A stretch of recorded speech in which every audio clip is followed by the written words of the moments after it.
السلام علیکم۔ بڑی مشکلوں سے انڈیا جیت گیا۔ آج انڈیا کی جیت بہت کام آئی پاکستان کی۔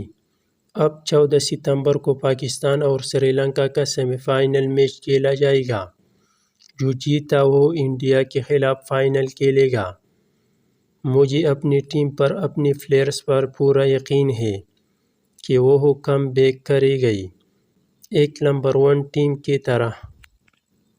پاکستان اور سری لنکا کے درمیان کل 14 ستمبر کو سیمی فائنل میچ کھیلا جائے گا۔ جو ٹیم جیت جائے وہ انڈیا کے خلاف فائنل کھیلے گا۔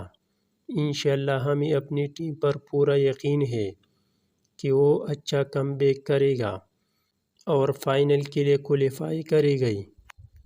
اگر بابر اعظم آج سنچری سکور کرتی ہے تو سعید انور کا پاکستان کے لیے سب سے زیادہ ون ڈے انٹرنیشنل سنچریز کرنے کا ریکارڈ برابر کر لی گئی۔